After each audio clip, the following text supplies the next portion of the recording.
absolutely breaking news, ladies and gentlemen. I'm going to show you guys a 1 to 2 minute clip right now of Errol the True Spence Jr.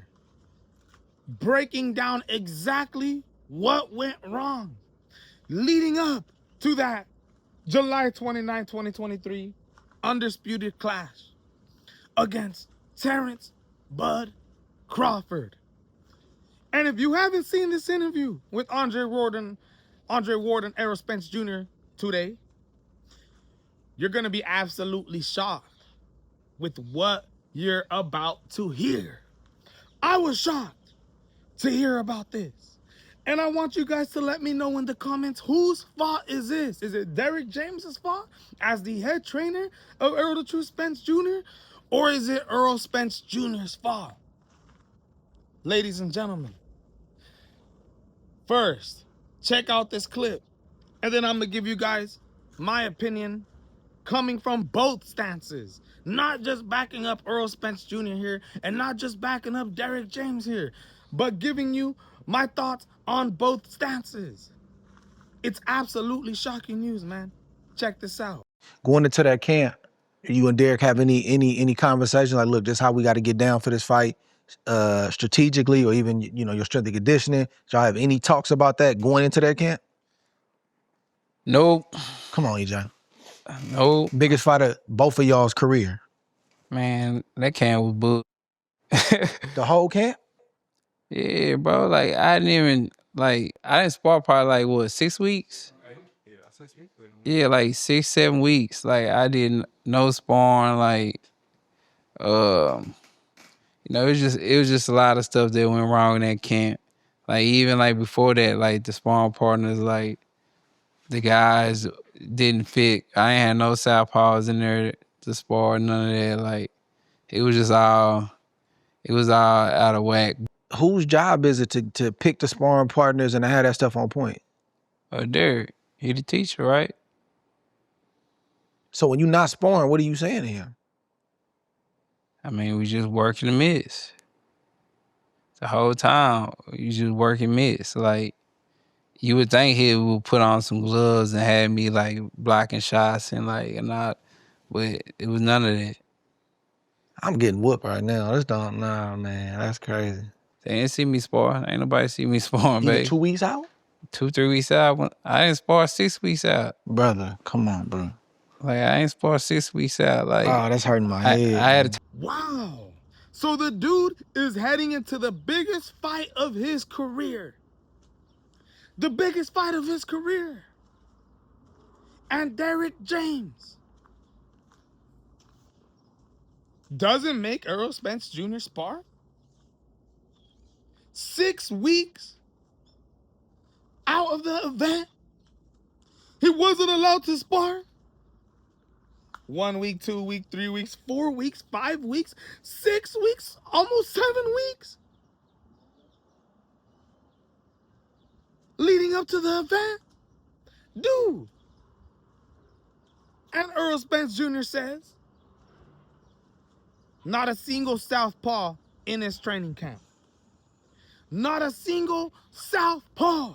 sparring partners, like, the guys didn't fit. I ain't had no southpaws in there to spar, none of that. Like, man, you would think, like, we would go over, like, him and his southpaw stance, like me blocking the jab. We didn't do none of that in training camp. Like, Bro, that's crazy. hey, we didn't do none of that in camp. You'd think, like, we'll go over there, like, me keeping my hands right here and catching it and shooting back and all this and that. But it was none of that. Like, when he came out, making me mad, bro. I was just holding my shit like this, and I was like, did Derrick James just absolutely come in and put on one of the worst performances as a head trainer in the history of boxing in one of the most important times of boxing? Was Derrick James, who at the time, let's go back, 2023, July 29th, 2 weeks following that, had a fight with Anthony Joshua taking on Robert Helenius. A month after that, August, September, You had Canelo Alvarez take on Jamal Charlo. And what was Jamal Charlo saying leading up to that camp? That the dude had to call Derrick James, that the dude had to get a hold of him, that the dude was nowhere to be found, that he was too busy paying attention to other fighters. And now we're hearing that he was doing a poor job with Errol Spence Jr.? Now, to me, if this is true, Derrick James does not deserve any more money than what the man was paid for. Y'all know the lawsuit that was going down. I heard rumors last week that Errol Spence Jr. actually, came up on top in that lawsuit, but when you look it up, it still says that it's ongoing. Errol Spence Jr. should not give this guy a portion of the pay-per-view revenue generated from that fight as well. He already paid him for the 10% percentage that he was getting off the guaranteed purse. Derrick James feeling like he's entitled to more. Now, I know Derrick James did come out in an interview and explain that that's not the whole reason why, the lawsuit was going down and stuff. But if it's true, I believe Derrick James does not deserve a single penny more. If you're actually not bringing in southpaws, if you're not having your fighter spar, but just do the mitts, 6 weeks going into the fight. But I would like to hear what Derrick James has to say about this, because I told you guys I'm gonna stay on both lanes here. Derrick James, I want to hear what he has to say, because Errol Spence Jr. in this interview with Andre Ward did say that the week of the Terence Bud Crawford fight, he had to get a shot in his stomach. His body wasn't functioning right. So is it possible that the reason why he didn't spar 6 weeks going into the fight was because he told Derrick James? Hey, I got a cortisone shot in my rib, because my ribs were hurting, so I had to get a cortisone shot to get cleared for that. Yeah, cortisone had to get cleared for that, like the week of the fight. But it was just, you know what I'm saying, a lot of stuff going on. It happened in sparring. He couldn't spar for 5 weeks before the fight because of the injury. Who hit him in the body, on the right side of his body, injuring him like that? Quentin Randall. No sparring, That would totally contradict everything that he just said right now. He's not telling the full story. He ain't telling all of it. And I'ma tell you again, Errol the True Spence couldn't spar for weeks because he got injured. He had a rib injury, so he decided to do mitts and just work out and shit like that. I'm trying to tell you. We gotta wait for Derrick James to see what he has to say about this.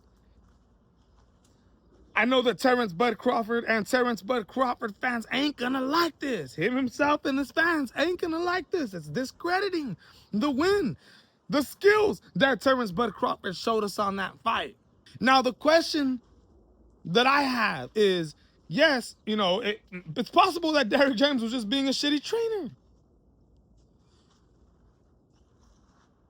Or it's very possible that Errol, the True Spence Jr., he's the one to blame here. Because he said during this interview with Andre Ward 3 weeks prior to the fight that he went to Las Vegas. And I said to myself, well, if you know your head trainer ain't training you, you're going to Las Vegas, why don't you go look for sparring yourself? Why don't you talk to Derrick James and tell him, yo, bro, give me some sparring. What the hell? All you've been doing is making me do is 6 months worth of mitts. Even Andre Ward asked him in that little video that I showed you, so what'd you tell Derrick James when you weren't getting any sparring done? He didn't say that he argued against Derrick James. He said, we just did mitts. We just did mitts. So whose fault is that? As the fighter, Did y'all not think to talk to Derrick James about this? You know that you're going up into the biggest fight of your career and you ain't training the best that you can. What was going down within that training camp, bruh? I need to hear what Derrick James has to say about this. Because to me, this is ridiculous. If Derrick James just sabotaged Errol Spence Jr. on purpose, going into the biggest fight of both of their careers, what the hell, dude? You don't allow Errol Spence Jr. to spar 6 months prior to the fight. It's just, 6 weeks prior to the fight. It's just, bro, oh my God. When I heard this, I was absolutely shocked, bro.